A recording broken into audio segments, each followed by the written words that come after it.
Doctor Abdullah Jahangir রহমানুল্লাহর নাম তো আপনারা শুনেছেন না?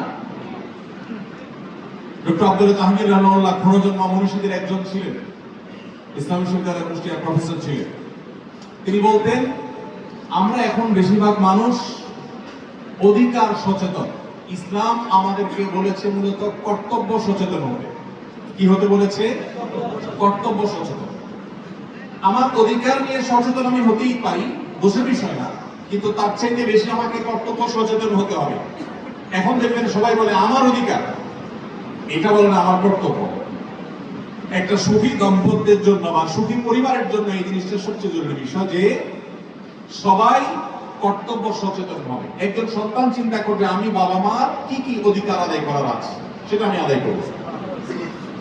দেখুন, এখন দেখবেন ছেলে মেয়েরা, বাচ্চারা অভিযোগ তোলে যে আমার বাবা এটা করলো না, আমার মা ওটা করলো না, আমার হক নষ্ট করলো। হ্যাঁ, তারা যদি অন্যায় করে থাকে আল্লাহর কাছে তারা দায়ী থাকে, বাট আমি সন্তান হিসেবে আমার কর্তব্যকে আমি সেটা দেখব। ঠিক একইভাবে আমাদের কাছে প্রায় সময় দেখি প্রশ্ন দেয়, প্রশ্ন দেখে আমরা বুঝতে পারি এই প্রশ্ন কোত্থেকে আসছে। প্রশ্ন পড়ার পর বোঝা যায় যে এই প্রশ্নের সূত্র কি। অনেকে প্রশ্ন লেখে, হুজুর স্ত্রীর অধিকার নিয়ে একটু আজকে ওয়াজ করবে। এই প্রশ্ন পড়ে আমরা বুঝতে পারি এটা কোনো মহিলার প্রশ্ন, কারণ উনি স্ত্রীর অধিকার নিয়ে ওয়াজ করতে বলছেন মানে স্বামীর আজকে নিয়ে আসছেন, আসামি হাজির। এখন হুজুর একটু আপনি ওয়াজ করে দেন যদি আমার জামাইটা মানুষ হয়ে যায়। আবার অনেকে প্রশ্ন লেখে, হুজুর স্বামীর অধিকার নিয়ে একটু কথা বলেন। এর মানে প্রশ্নটা করছে কে? পুরুষ। বউ আসছে আজকে ওয়াজ শুনতে, বউরে শোনাবে, এই জন্য সে তার কথা বলে। এইটা দেখা যায় না যে পুরুষ বলতেছে যে আমি একজন স্বামী, আমি আমার স্ত্রীর কর্তব্য কিভাবে আদায় করতে পারি, কি কি কর্তব্য আছে আমাকে জানায় দেন, যাতে কেমন দিন আমার দাঁড়ায় থাকতে না পারে। এই মানুষ পাওয়া যায় না। যেই পরিবারে প্রত্যেকটা মানুষ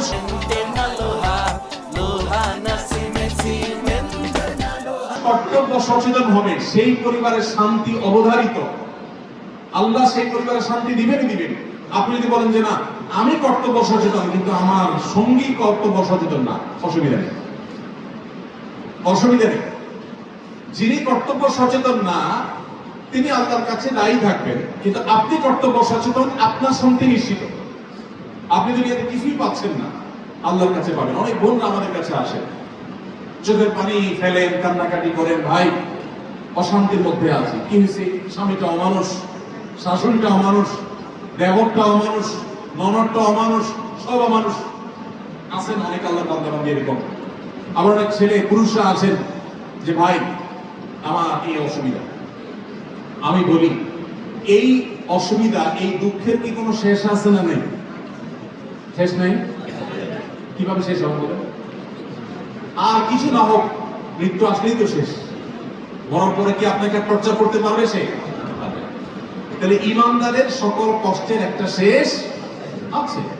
কিন্তু আপনি যদি ধৈর্য ধারণ করেন, আপনি আপনার দায়িত্বটা পালন করে যাওয়ার চেষ্টাটা করেন, তাহলে আখিরাত আপনার খাড়া আছে না নাই? দুনিয়াতে জুলুমের বিচার আপনি নাও পেতে পারেন। স্বামীর জুলুমের বিচার শাশুড়ি করে না, মায়ের অত্যাচার স্বামী সেটা দেখে না। আল্লাহ কি দেখেন না? দেখেন না। আল্লাহ বলেছেন ওয়া মা রাব্বুকা বিযাল্লামিল লিল আবিদ। আল্লাহ তাআলা বান্দাদের প্রতি কখনো জুলুম করেন না। আল্লাহ তাআলা বান্দাদের প্রতি কখনো জুলুম, অতএব আল্লাহ তাআলা জুলুম করবেন না। ইমানদারের সান্ত্বনা। তাহলে ইমানদার যদি পারিবারিকভাবে সুখী হতে চায়, সে চিন্তা করবে আমি আমার সঙ্গী, আমার সন্তান, আমার বাবা মা, আমার ভাই বোন, আমার পরিবারের সদস্যদের দায়িত্ব আমি সঠিকভাবে আদায় করছি কিনা, বাস এটা আমি দেখব। আমি আদায় করছি, সে না করলে সে আল্লাহর কাছে বুঝবে। আমারটা ক্লিয়ার থাকলো, আমি সবসময় আমারটার যোগ্য করতে থাকবো। আমরা সবাই এরকম কর্তব্য সচেতন হবো তো ইনশাআল্লাহ।